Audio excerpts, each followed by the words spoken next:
Welcome to Happiness Adventure. On this channel, each week we share a conversation about cultivating real joy in your life. And since relationships are so important to our happiness, in this bonus series, my friend Dr. Jenson, who's a great speaker and scholar, is going to be sharing with us his 12 steps for resolving conflict. I hope you enjoy it. Welcome to Happiness Adventure. I'm Lisa, and together we'll explore ways to cultivate real joy in our lives. Do you ever find yourself jumping to conclusions? I've gotten into more conflicts over time because I've rushed to judgment on something. I didn't have all the facts and I just rushed to judgment. So step number 4 in resolving conflict the right way, dealing with difficult people, is to assume the best. That's hard to do. I remember one time I was supposed to bring some chairs to a friend's house for a party.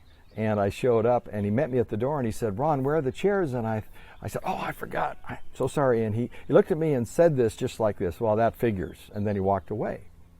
And I thought, well, what does he mean that figures? He thinks I'm no good. He thinks I can't follow through. He thinks I'm worthless. He thinks I'm incompetent.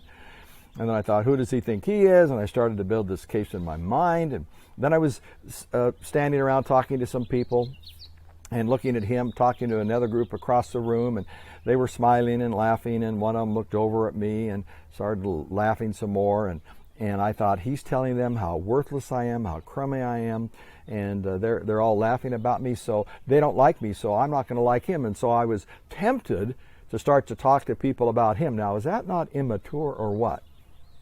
But I was hurt, and I felt like he had was looking down on me, and even exploding that by talking to others. And so I decided I had two choices. One, I could go ask him what he meant, assuming the best, or number 2, I could let it go.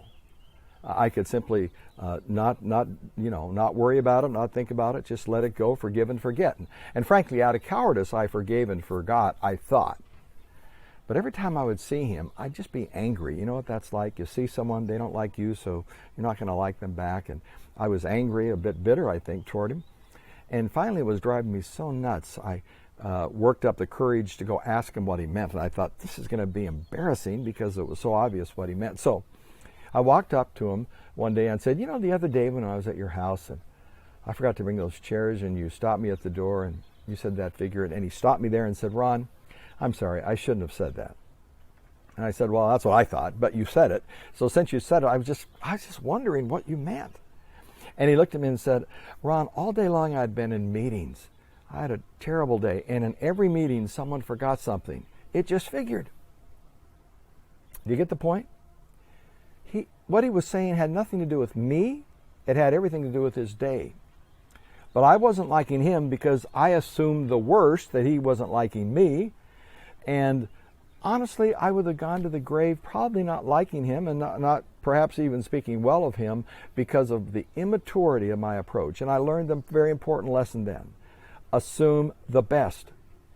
Don't jump to wrong conclusions. Understand the other person's side. So if you have a question about the way someone looks at you or doesn't look at you, or you heard someone said something about you from that person, then go to the person and ask them, but assume the best. We just heard from Dr. Jenson about step 4 in his 12 steps to resolving conflict, and that's assume the best. In the comments section, let me know, has there ever been a time when you haven't assumed the best and it turned out you could have? Before you go, subscribe to Feed Your Happy with a bite-sized video each week, and I look forward to seeing you soon for our next happiness adventure.